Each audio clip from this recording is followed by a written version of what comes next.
Hey there, hey, this is Michelle, your big sis with Brilliant Quest. And today, I want to give you some shortcuts. Have you ever wondered why so many people are blowing up just really, really fast? Well, I have been looking at their Brilliant Quest, and I'm going to break down three of the top things, top actions and components they have that they might not be telling, but I got you.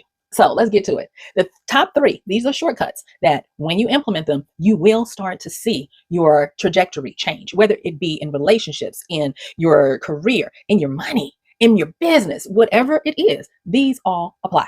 All right. So the first one, the biggest one, is your network and community. You see people who are having amazing growth and who are starting to realize their goals, objectives, wants, and even desires are understanding that they're only as good as their community and their network. Now, let me say a few things about this. Understand that your network and your community has to have this special aspect about it. So keep listening and I'll come back to that one. So the first one is network. The second one is going to be positioning. Everyone understands that, oh, in order to have this, I must have that. But what they're not connecting, like the success superstars and rocket stars out here, is that it must be the proper positioning. And there's a difference between positioning yourself and properly positioning yourself. All right. So number three is actually contingent on number one and number two. And that is access to resources. And with access to resources, depending on your network and your positioning, you will have an easier time of it than if you don't. Ask me how I know. All right, so let's get into them. One, networking and community. Now, networking has, in this context, is a little different because your network, I should say, rises out of your community. And have you noticed that you can't swing a cat without being able to join communities that used to charge a lot to get into them? Well, it is because of the evolutionary step that people in all walks and classes are understanding that the wealthy and powerful have, and that is to curate your community. And in order to curate your community, what you do is you lower the barrier to entry and you get people in. And what normally happens that you will be able to take advantage of is the cream rises to the top. You will have a lot of people that come running to a free community. But what you'll notice is the people who in the free community, they're offering value, they're showing up, they're communicating, they're active, they're interested. And the way this benefits the people who put together these communities is that they become more more specific in how they can interact with their community. They get a better understanding of their unique positioning in this community. If they're trying to sell something, build something, create something, they have their finger on the pulse point of the people who are going to rock with them. And then they also are able to develop their network. Now, your community is, in this sense, is going to be your comrades. Unlike previous communities where you had to pay to get in there, where there was a hierarchy of a student teacher or a person, an owner, and those who had purchased positions in this. These communities that are free are normally going to be comrade, where they are right next to each other. And you notice I say comrade instead of friend. And the reason why I make that note is because the best communities are not like-minded. You know how they say, we want like-minded people? No, you don't. You want people who have like goals and objectives because they're going to help bring that creative spark. In order to get anything moving, you have to have friction. And friction means different ways of doing stuff and sometimes opposing views. And so these communities make it easier for these people to find each other. And then once you get this free community and you see the cream rising to the top, two minimal things start to happen. The person who is the owner or the creator of the community, 9 times out of 10, they will start to have people who seek them out for their services or who desire more interaction with them. And then therefore that becomes the premium, meaning these people have not judged, but they have concluded that you are a person that they want to help them. And so usually there is going to be a way for them to do that. And trust me, it will happen where someone will DM you and be like, well, I want to have some one-on-one, or is there a way that we can get out of this general population and, have some quality sharing time? And boom, that's when you start getting to the point where you can develop a network. Now, this network is where you have people who are not only, your students, your clients or whatever, but they are a network who have value in that they're good at what they do. And they have an extended community so that you start to network with people who offer all of these different components, but you can get to them faster. It's kind of like shortening the 6 degrees of separation. And so that's extremely valuable when you are trying to make your big come up, improve yourself, or move forward. Start building your community, and then out of that, start culling your network. All right, number 2. Proper positioning. Now, baby, this is one that Big Sis Michelle has been taking an L on.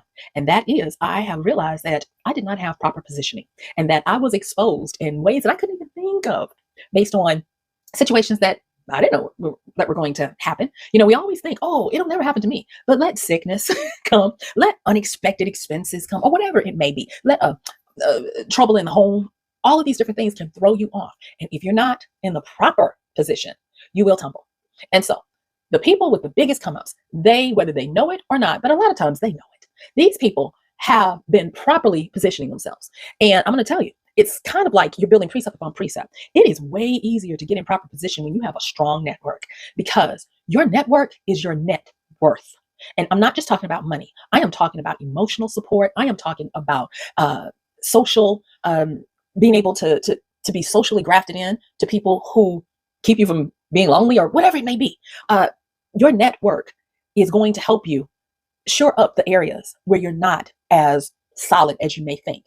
Because again, you're getting a chance to see people who are moving and shaking. And I'm going to tell you, people in networks are not the general population. They're a step up. They're the leaders and the movers and shakers, the thought purveyors of society.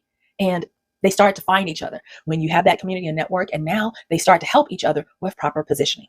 Now, of course, you can think of positioning as making sure that you have contingency plans, you have good insurance, you got a plan for if you can't work. You have succession plans, all of these different plans. And in addition to that type of proper positioning, you also have access to capital where you don't have to go through all the rigors if you were trying to get a loan, because these people know you, like you, and trust you. And a lot of times in the proper network, they don't loan, they will grant, because they know that seasons come and go. And when you're up, they might be down. And so it is where and I like to think of this like The Godfather, how The Godfather didn't necessarily do stuff for people in exchange for money. He did stuff for people saying, I did you a favor. Because he was shoring up his network. He was making himself properly positioned, because when you are adjacent to people, some of the strongest people that have the most power are great networkers and middle people. And that's what proper positioning also entails. That was one of the things that I had to realize. So for instance, I'll give you an example.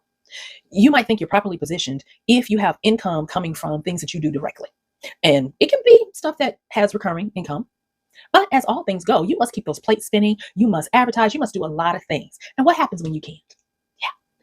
Here's a middleman proper positioning that I had to remember that I knew. Nope, I didn't know it because I would have been doing it.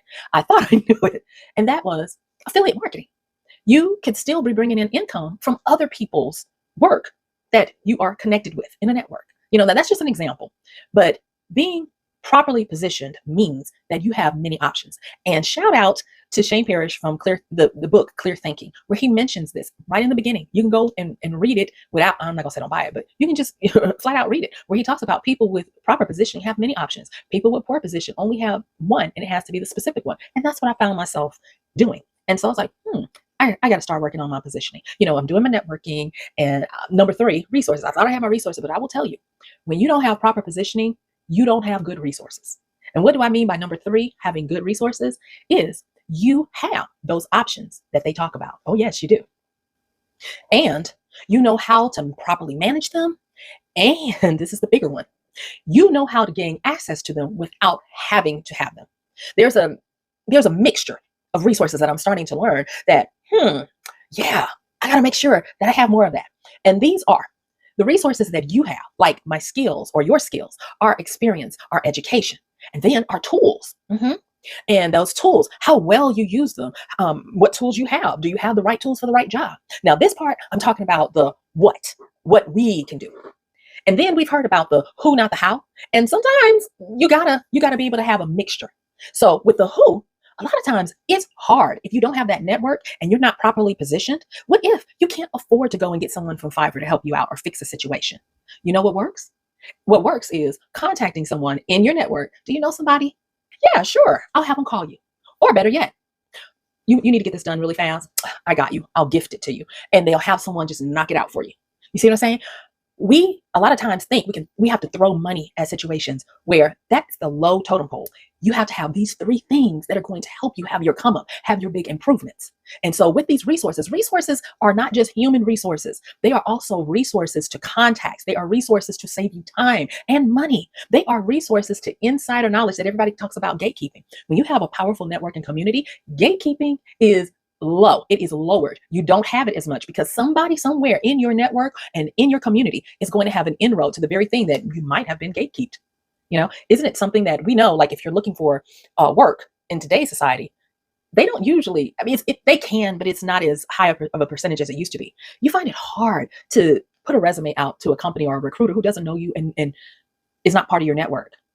Even though you could be qualified, they're going to go and ask their network first. Do you know anybody? And then they're going to just go through, the stages and bring them in. And so that is how these people that you see, like, how are they having this come up? Whether they consciously or unconsciously know it, these are the top three things that they are doing and shoring up. And that is, they are having a strong community that leads into them curating a network. Number two, they're starting to get properly positioned so that when the time comes, they have not only the insurance and the things in place and the plans, but they also have this whole ability to weather against the storm by having an outreach to that very network that they have curated. And then the resources. They don't have to have all the resources. They just have to have a way to get to them, whether they be their own or they come from referrals or even from the network. I'm going to tell you, I have seen miraculous things happen just this year. And this is a young year, if you're watching it at the time of the recording, that I've been able to do stuff that would have taken me months to a year by just letting my network know. And my network is like, we got you. And guess what? I have been blessed to have them talk to me and be like, I got you. And so I'm telling you what I know, not what I heard. This is the kind of information that I want to make sure that you have as you're starting your brilliant quest. Do not let the price tag, do not let what you think is the barrier to entry stop you. What I want you to do is I want you to figure out, what community do I need to join? What community do I need to start? I need you to get in there and commit time to it. And I need you to understand that this is where your wealth, health, wisdom, community, and the love comes from. That's top priority. And then next, I want you to start learning, what does it take to be properly positioned so that when opportunities come, you can take advantage of them. And then after that, I want you to start consciously, consistently, and committed building your repertoire of resources, skills, education, tools, planning, as well as when you get that glorious community and network set up, start letting people know, this is where I am, this is what I am looking for, but also, this is what I do, this is what I can offer you. Let it be, a quid pro quo if you need to. And so when you do that, I want you to come back. I want you to put in the comments and tell me what happened. What's going on with your brilliant quest? And I'm gonna bet you, not bet you, but I'm gonna not guarantee you. Oh my gosh, Michelle, I am going to tell you, you have a strong probability of doing like others have done in such a quick time by taking these three things and putting them to work. So guess what? The time is up. This is Michelle, your big sis from Brilliant Quest. Bye.